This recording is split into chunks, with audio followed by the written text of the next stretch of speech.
Bom dia, mais uma manhã com Deus, priorizando a palavra de Deus. E nesta manhã do dia 20 de dezembro, nós vamos meditar de Tiago, do capítulo 1 ao capítulo 2. E que a paz do Senhor encha o teu coração nesta manhã. Temos mapa bíblico, isso mesmo, do livro de Tiago, que vou disponibilizar lá no Instagram e no Facebook, Rubenita Leão. Se você não me segue, já vai lá me seguindo, porque sempre posto lá, não só o lembrete da leitura bíblica, mas também materiais extras, né? Como o mapa mental, que nos dá um panorama completo daquilo que vai ter na nossa leitura no decorrer do livro. E Tiago, quem escreveu, é o próprio autor, né? O que dá um nome ao seu livro, Tiago, que é reconhecido como Tiago, irmão de Jesus. Isso mesmo. Esse livro, ele tem 5 capítulos, é uma carta pastoral. Ele vai escrever aos cristãos que haviam sofrido perseguição e tinham se disperso, né? E o propósito é instruir, trazer sabedoria de Deus para a vida prática desses cristãos. E nós vamos ver que muitos historiadores, inclusive, comentam que Tiago, ele só vai, aceitar ou viver o cristianismo após a morte e ressurreição de Jesus. Ele não é ele é sim, né, um meio-irmão de Jesus, ele é filho de José e Maria, e como nós já vimos, né, lá nos evangelhos, a família de Jesus, né, não era aquela família que aceitou logo a verdade, mas com o advento da cruz, o cumprimento da promessa, da profecia, a ressurreição de Jesus, Tiago, sim, vai se tornar uma pessoa fundamental na estrutura da igreja primitiva, né? Ele vai se tornar um ancião da igreja em Jerusalém e ele vai ser respeitado como um dos líderes da igreja primitiva e vai ter o seu papel ali no concílio de Jerusalém. Lembra disso quando foi discutida aquela questão circuncisão e não circuncisão dos gentios? Pois é, estava lá Tiago fazendo parte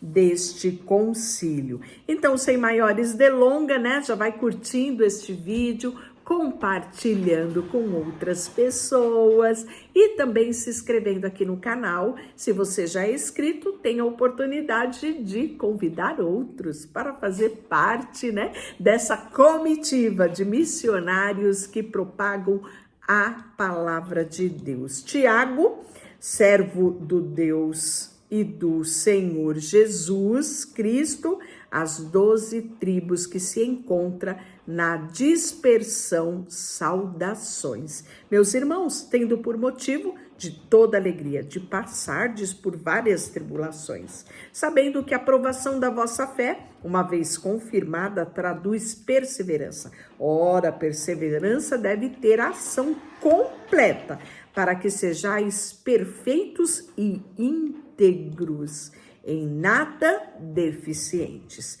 Se, porém, algum de vós necessita de sabedoria, peça a Deus, que a todos dá liberalmente e nada lhe improspera e ser-lhe-á concedida. Peça, porém, com fé, em nada duvidando, pois o que duvida é semelhante à onda do mar, impelida e agitada ao vento. Não suponha esse homem que alcançará do Senhor coisa alguma. Homens de ânimo doble, inconstante em todos os seus caminhos, né? Ânimo doble, em outras versões, são vacilantes. Aquela pessoa que é cheia de altos e baixos. Hoje tá fervorosa, amanhã um desânimo só, né? Então é essa pessoa que está se referindo aqui. Ora, irmãos, de condição humilde, glorie-se na sua dignidade, e o rico na sua insignificância, porque ele passará como a flor da erva. Porque o sol se levanta com o seu ardente calor, e a erva seca, e a flor cai, e desaparece a formosura do seu aspecto. Assim também se murchará o rico em seus caminhos. Bem-aventurado o homem que suporta com perseverança a provação, porque depois de ter sido provado, receberá a coroa da vida. Isso mesmo, a qual o Senhor prometeu àqueles que o amam. Ninguém, ao ser tentado, diga, sou tentado por Deus, porque Deus não tenta ninguém pelo mal que ele mesmo a ninguém tenta. Ao contrário, cada um é tentado pela sua própria cobiça, em outras versões, concupiscências, quando esta o atrai e o seduz. Então, a cobiça, depois de haver concebido, dá luz ao pecado. E o pecado, uma vez consumado, gera a morte. Não vos enganei, meus irmãos. Toda boa dádiva, todo dom perfeito são lá do alto, descendo do Pai das luzes, em quem não pode existir variação ou sombra de mudança.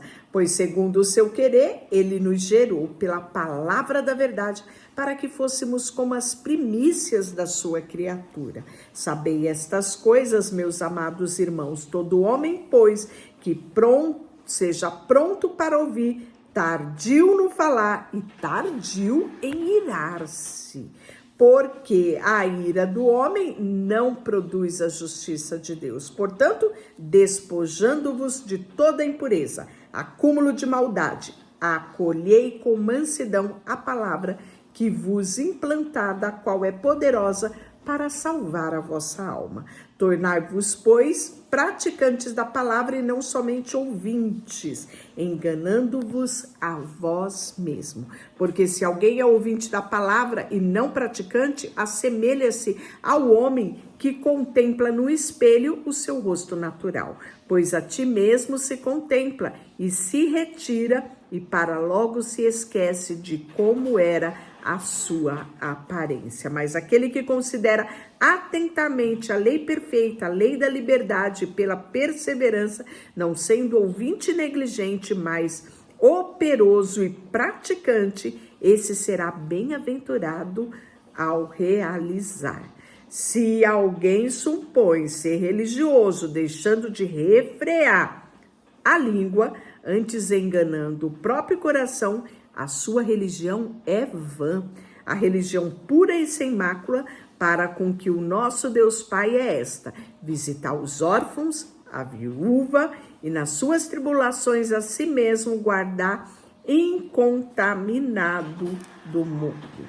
Meus irmãos, não tenhamos a fé em nosso Senhor Jesus Cristo, Senhor da glória, em acepção de pessoas. Se, portanto, entrar na vossa sinagoga algum homem de anéis de ouro nos dedos, trajes de luxo, e entrar também algum pobre andrajoso, tratardes com decência o que tem trajes de luxo, e lhe disseste, tu assenta-te aqui em lugar de honra, e dissestes ao pobre, tu fica ali de pé, ou assenta-te aqui embaixo do estrado dos meus pés?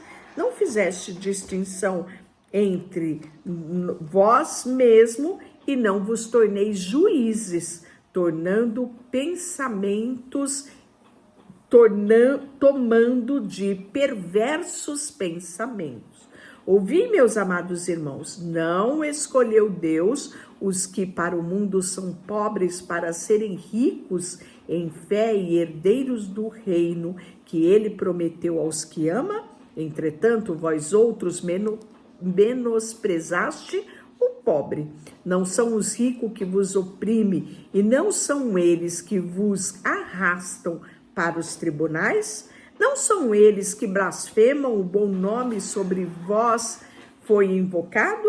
Se vós, contudo, observai a lei régia, segundo as Escrituras, amarás o teu próximo como a ti mesmo e fazei o bem. Ordem que está descrita em Levítico 19:18.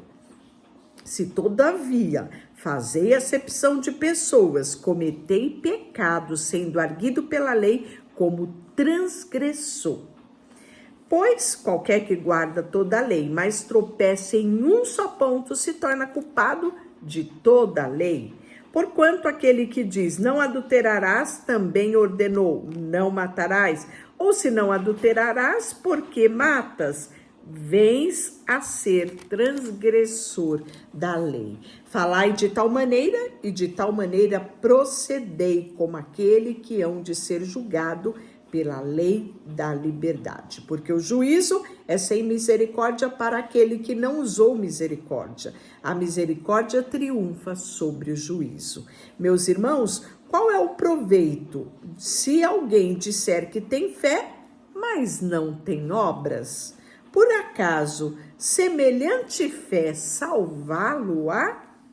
Se um homem ou uma irmã estiverem carecidos de roupa e necessitados de alimento do cotidiano, e qualquer um de vós disser, ide em paz, aquecei-vos e fartai-vos, sem contudo lhe dar necessário para o corpo, qual proveito há nisso? Assim também é a fé. Se não tiver obras, por si mesmo está morta. Mas se alguém dirá, tens fé e eu tenho obras, mostra-me a tua fé sem as obras e eu te mostro as obras e te mostrarei a minha fé. Crê tu que Deus é um só? Faze bem. Até os demônios creem e temem. Querem, pois, ficar certo, ó homem insensato, de que a fé sem obras é inoperante? Não foi por obras que Abraão, nosso pai, foi justificado, quando ofereceu sobre o altar o sacrifício do seu próprio filho? Gênesis 22. Vês como a fé operava juntamente com as obras, com efeito, foi pelas obras que a fé se consumou. E se cumpriu a escritura no que diz, ora, Abraão creu em Deus e isso lhe foi imputado para a justiça. Foi chamado amigo de Deus. Verificais que uma pessoa é justificada por obras e não por fé somente. De igual modo, não foi também justificada por obras a meretriz Raabe, quando acolheu os emissários e o fez partir por um outro caminho? Porque assim como o corpo sem espírito é morto, assim também a fé sem obras é morta. Deixa eu orar por você. Senhor, nesta manhã, colocamos diante de Ti o nosso coração e queremos pedir, Senhor, que a nossa fé esteja recheada de obras. E assim, o Teu nome seja glorificado em nós e através de nós. Em nome de Jesus, amém. Deus te abençoe.